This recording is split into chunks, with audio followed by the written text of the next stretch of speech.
મારું નામ છે મોટાભાઈ સાવટ. પૂજ્ય આપા ગીગા સત્તાધાર છે એમનો વંશજ છું. અને આમ જોવા જઈએ તો એમની છઠ્ઠી પેઢી હું આવું છું.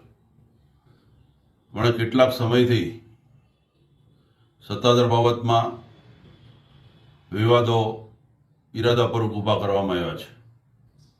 આમ જોવા જઈએ તો પૂજ્ય વિજય બાપુ જ્યારથી ગાદી ઉપર આવ્યા ત્યારથી કોઈ ન કોઈ પ્રકારે વિવાદો ઊભા કરવામાં આવી રહ્યા છે અને એક પ્રકારનું ષડયંત્ર છેલ્લા 20 વર્ષથી રચવામાં આવી રહ્યું છે અને એના અમે સાક્ષીઓ છીએ.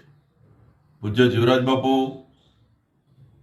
મહંત હતા, ત્યાર પછી જ્યારે વિજય બાપુ ગાદી ઉપર આવ્યા અને જગદીશ બાપુનું જ્યારે દેહાવસાન થયું, દિવંગત થયા, ત્યાર પછી વિજય બાપુને ગાદી ઉપર સાધુ સમાજ, અમારા સત્તાધારના જે ચલાળા સાથેના સંબંધો છે ત્યાંથી પૂજ્ય વલ્કુ બાપુ, મુક્તાનંદ બાપુ આ સહિતના સંતો બધા આવીને પૂજ્ય વિજય બાપુના દેહાવસાન બાદ ભૂતળીથી વિજય બાપુને સત્તાધાર લાવ્યા અને એમને સેવાની જવાબદારી સોંપી. આમ જોવા જઈએ તો સત્તાધારનો વિવાદ આ કાંઈ નવી વાત નથી. જ્યારથી સત્તાધાર રચાણો ત્યારથી આજ સુધીમાં અનેક વિવાદો ઊભા કરવામાં આવ્યા છે અને દરેક વિવાદમાં હંમેશા સત્તાધારના મહંતનો હાથ ઉપર રહ્યો છે, કારણ કે વિવાદ કરવાવાળા બધા સામે ખોટા હોય છે. પૂજ્ય અપાઈ ગયા પછી કરવણ બાપુ આવ્યા ત્યારે વિવાદ ઊભો થયેલો, એ વિવાદ પણ સુખરૂપ પાર પડેલો. ત્યાર પછી શામજી બાપુ વખતે, જીવરાજ બાપુ વખતે પણ અનેક વિવાદો ઊભા કરવામાં આવ્યા હતા, પણ બધા વિવાદોને હંમેશા સત્તાધારના ગાદી મહંતના ઈચ્છા અનુસાર જ પાર પડ્યા છે. એમાં કોઈ મિનમેક નથી.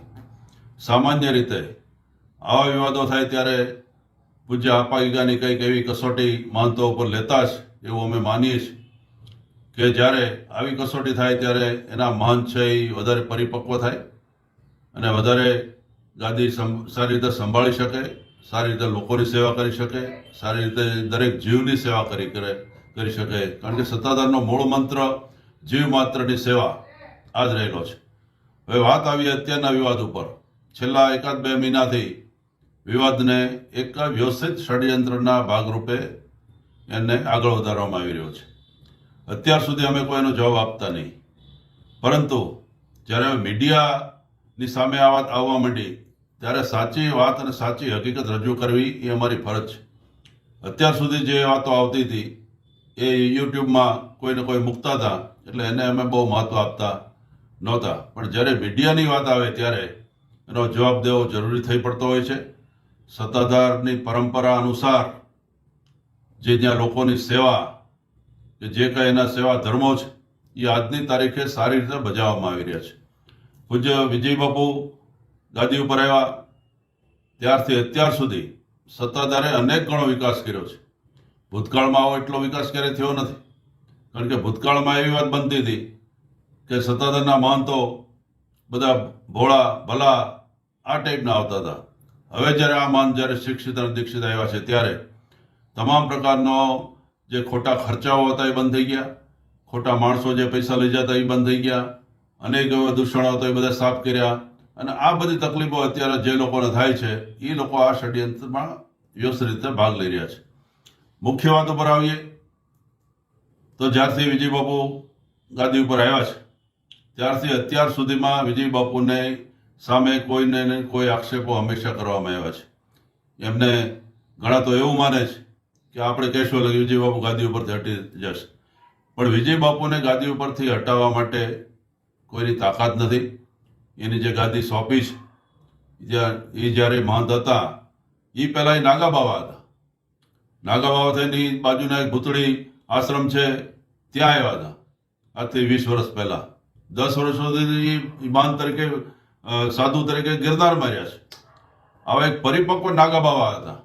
એ નાગા બાવામાંથી એમના ગુરુને પૂજ્ય મુક્તાનંદ બાપુએ વિનંતી કરી, પૂજ્ય વલ્કુ બાપુએ વિનંતી કરી, પૂજ્ય જીવરાજ બાપુએ વિનંતી કરી. ત્યાર પછી સત્તાધારને એના ગુરુએ સોંપ્યા છે અને સફેદ કપડાં પહેરાવ્યા છે. અત્યારે જે આક્ષેપો કરનારા જે છે બાપુના ચારિત્ર ઉપર આક્ષેપો કરે છે એ લોકોને ખબર નથી કે નાગા બાવા કેમ બનાવી. એક ફોર બનો તો ખબર પણ એની પરંપરા શું હોય છે. નાગા બાવા બનીને જે લોકો આવ્યા હોય એની ઉપર તમે ચારિત્રના આક્ષેપો કરો, એ ક્યારેય કોઈ જગ્યાએ ટકે નહીં. પહેલી વાત તો એ. બીજી વાત, બાપુના વ્યવહારની આવે છે તો બાપુએ એમાં એવો કોઈ ખોટો વ્યવહાર સત્તાધારમાં આજ દિન સુધી કર્યો નથી.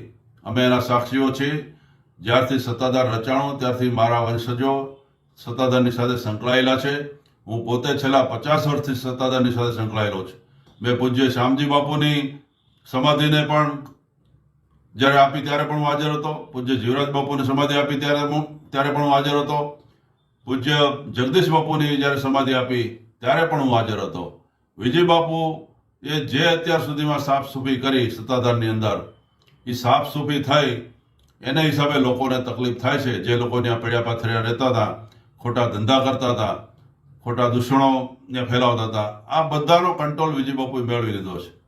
અત્યાર સુધી મારે ન કહેવું જોઈએ પણ મારે છતાં કહેવું છે કે એવા કેટલાય લોકો છે કે જ્યારે વિજય બાપુ નહોતા ત્યારે ભૂતકાળમાં, વિજય બાપુ તો ત્યાર પછી આવ્યા આજથી 20 વર્ષ પહેલા, પણ એ પહેલાના જે વાતો અમે જે જાણી છે ને અમારી પાસે જે માહિતી છે એ માહિતી અનુસાર જે સત્તાધારના પૈસાવાળા થયા છે એવા તો અસંખ્ય લોકો છે. એવી અમારી પાસે એની યાદી છે. અત્યારે બોમ્બે હોય, અમદાવાદ હોય, રાજકોટ હોય, એવા કેટલાય કરોડપતિ થઈ ગયા છે જે સત્તાધારના પૈસા જ કરોડપતિ થયા છે. એ લોકોનું બધી જે સાલિયાણા બંધ થઈ ગયા એની તકલીફ છે ને એના ષડયંત્ર રૂપે અત્યારે આ બધું છેલ્લા 20 વર્ષથી પ્રયાસ કરતા હતા. અગાઉ પ્રયાસ થઈ ગયો છે. અત્યારે પ્રયાસ થોડોક વધારે, આ પ્રયાસ તો કાંઈ ભૂતકાળમાં જેટલો હતો ખરાબ એટલો ખરાબ નથી.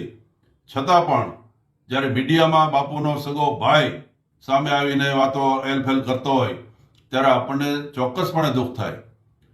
એમના ભાઈ, જેનું ભાઈનું નામ છે નીતિનભાઈ, નિવૃત્ત રજિસ્ટ્રાર કે એમ કે મંડળીઓના ઓડિટર હતા, એ અત્યારે ભાવનગર રહે છે. એણે તો એક વખત બાપુ જ્યારે 20 વર્ષ કે 25 વર્ષ પહેલા નાગા બાવા થયા ત્યારે પણ એ માણસ ત્યાં ઝઘડવા ગયો હતો એમના ભૂતળી આશ્રમે, અને એને કહેતું ભાઈ વીઆઈપ આપણે બાવા નથી થવું. ત્યાર પછી સત્તાધારના મહંત થયા તો સત્તાધારના મહંત પાસે પણ એ પૈસા લેવા આવ્યો હતો. એણે પણ પૈસા માગ્યા હતા, તું મને એટલા પૈસા આપી દે, મારે બીજું કાંઈ નથી જોતું, તું ભલે ગમે મહંત થઈ ગયો. ત્યારે બાપુએ એને એવા ચોખ્ખા શબ્દોમાં કીધું હતું, આ મુંડિયાનો માલ છે, આ માલમાંથી એક પૈસો કોઈને અમે આપીએ નહીં, અને અમે આપી તો અમારું ધાવણ લાજે. જે મને જવાબદારી સોંપી છે બધા મહંતોએ, એમાં હું એક પૈસાનો આગુ પાછું ન કરું.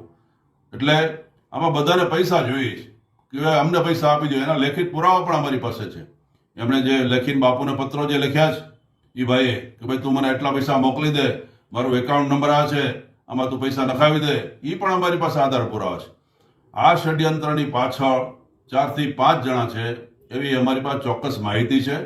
એની તમામ માહિતી અમારી પાસે ડિટેલ સાથે છે. એમણે જે ફોન ઉપર વાતો કરી હોય કે બીજે ક્યાંય હોય એના વિઝ્યુઅલ પણ અમારી પાસે છે. એણે જે વાત કરી હોય ટેલિફોનિક એના ઓડિયો પણ અમારી પાસે છે. આવતા સમયમાં અમે વિચારીશ કે એમની આ બધા ઉપર એક દાવો કરી અને સત્તાધારની આબરૂને જે હાનિ પહોંચાડી છે એનું અમે નુકસાની વળતર એ લોકો પાસે માગવાના છીએ. અમે કોઈનાથી ડરવાન નથી. સત્તાધાર ક્યારથી કોઈને ડર્યું નથી અને ડરવાનું પણ નથી. છતાં પણ બાપુના ભાઈને ખાસ વિનંતી આ વિડીયો મારફત હું કહું છું કે ભાઈ તમારું બધું સંકલી લ્યો. તમે હું છું અમને ખબર છે. તમે આમાં કેટલા સમયથી બાપુની પાછળ ભીડ્યા છો, તમે કેટલી અરજીઓ સત્તાધારની વિરુદ્ધમાં કરી છે, બધી ડિટેલ્સ અમારી પાસે છે. પણ છતાં એક બાપુના ભાઈ તમે છો એટલે અમે તમને ટચ નથી કરતા. બાકી કાયદેસર રીતે હવે અમે તમારી ઉપર પગલાં આવતા સમયમાં લેવાના છે. બાકી અમે ઘણી વસ્તુ જાણીએ છીએ. આમાં અમે તમામ તૈયારી કરી રાખી છે. આવતા સમયમાં અત્યાર સુધી જવાબ નહોતા આપતા એનું કારણ માત્ર એ હતું કે તમામ સંતોએ અમને વિનંતી કરી હતી કે ભાઈ તમે આને આપણે જવાબ દેવાનો ન હોય, એટલા માટે અમે બધા મૌન હતા. વિજય બાપુએ પણ કીધું કે આપણે મોટા ભાઈ આને કોઈ જવાબ દેવો નથી. પણ હવે સમય એવું લાગે છે કે હવે પાક્યો છે, આને બધાને જવાબ આપવો પડશે. અને આને માટેની અમે બધી વ્યવસ્થા રાખી જ છે. કોઈ એવું મનમાં ન ધારે કે અમે એમને બધું એમને ચૂપ બેઠા છે એટલે એનો અર્થ બીજો કોઈ ન કાઢે. આવતા સમયમાં એને બધાને જડબાતોડ જવાબ મળશે. કોણ કોણ છે, 4ની ટુકડી તો છે જ અમારી નજરમાં. 4ના નામ છે. ચાર કોણ કોણ શું કરે છે એમને ખબર છે. આ સિવાયના સમાજના લોકો ક્યાંય ઇન્વોલ્વ નથી. જે 5-15 જણા સપોર્ટ કરતા હોય એટલા પૂરતો, બાકી આખો સમાજ એનાથી નારાજ છે. સમાજ આખો એને કહે છે કે ભાઈ તમે આ બધું બંધ કરો. તમે સત્તાધાર જેવી જગ્યાને લાંછન લગાડવા માટે ઉભા થયા છો. બાપુના ચારિત્ર ઉપર લાંછન લગાડવા ઉભા થયા છો. બાપુના ચારિત્ર ઉપર કોઈ એમ સાબિત કરી દે બાપુના ચારિત્ર ઉપર એક ડાઘ પડ્યો હોય તો અમે એને કે કરવા માટે તૈયાર છીએ. પણ બાપુના ચારિત્રને ઉપર આંગળી ચીંધવાનું તમે બંધ કરો મહેરબાની કરીને. આથી વિશેષ મારે કંઈ કહેવું નથી. છતાં મીડિયાના કર્મીઓને મારે ખાસ કહેવું છે કે તમે એક સાઈડ રજૂ કરો છો, એની સામે બીજી સાઈડ પણ હવે રજૂ કરતા જાઓ. સાચી વાત તમને મળશે. કારણ કે આ બધી જે સ્ટોરીઓ ઊભી કરી છે એ સ્ટોરીઓ ઊભી કરેલી છે. કોઈ વસ્તુ એમાં કોઈ જગ્યાએની એ વાતની તથ્યતા મળતી નથી. અને તથ્યતા હોય તમે અમારી સામે આવો, સત્તાધાર આવો, તમે જુઓ ત્યાં કઈ રીતે સેવા થાય છે, કઈ રીતે ગાંડા ગુરબાઓને હાંચવે છે, કઈ રીતે વૃદ્ધોને હાંચવે છે, કઈ રીતે સત્તાધારમાં આવી તમામ મહેમાન છે. કોઈ નાનો માણસ નથી, કોઈ મોટો માણસ નથી. ભૂતકાળમાં તો એવું બનતું કે વીઆઈપી માણસ બોમ્બેથી નીકળે તો અહીં સત્તાધાર ફોન કરી મારો એક રૂમ રાખજો. આજની તારીખે બાપુએ આ બધી સિસ્ટમો બધી બંધ કરી છે કે ભાઈ જે વહેલો આવે એને રૂમ મળે. પછી ગમે એવો મોટો માણસ હોય તો એને પછી વ્યવસ્થાની કરવાની રહે. આ સિસ્ટમ સત્તાધારમાં છે. સત્તાધાર એવું ધામ છે કે 18 આલમનું ધામ છે. 18 આલમ ત્યાં આવે. કોઈ એક જ્ઞાતિની આ જગ્યા નથી. હિન્દુ આવે, મુસ્લિમ આવે, શીખ આવે, ઈસાઈ આવે, તમામ કોમના લોકો ત્યાં આવે. બીજી વાત, સેવાની કરું તો કોરોના વખતે 5000 મણ અનાજ પડ્યું હતું સત્તાધારની ગોડાઉનમાં. વિજય બાપુએ કોરોનામાં એવા વાહનો મારફત આજુબાજુના તમામ ગામડાઓમાં આ અનાજ પહોંચાડ્યું, લોકોની સેવા કરી અને રોજે રોજ 5000 લોકોની રસોઈ બનતી ત્યાં કોરોનાના સમયમાં. આજુબાજુના 5 પિકઅપ વાહનો રાખ્યા હતા. આજુબાજુના 35,000 થી 40,000 લોકોને રોજ જમવાનું પહોંચાડતા હતા. આ વિજય બાપુની સેવા છે. ત્યારે આવા એક મહંતને ત્યારે તમે બદનામ કરવા નીકળ્યા છો ત્યારે બધાએ સમજી જાઓ, ચેતી જાઓ અને સત્તાધારની જે પરંપરા છે એને આપ સૌ અનુસરો એવી મારે સૌને આ મીડિયા મારફત વિનંતી છે. જય આપા ગીગા.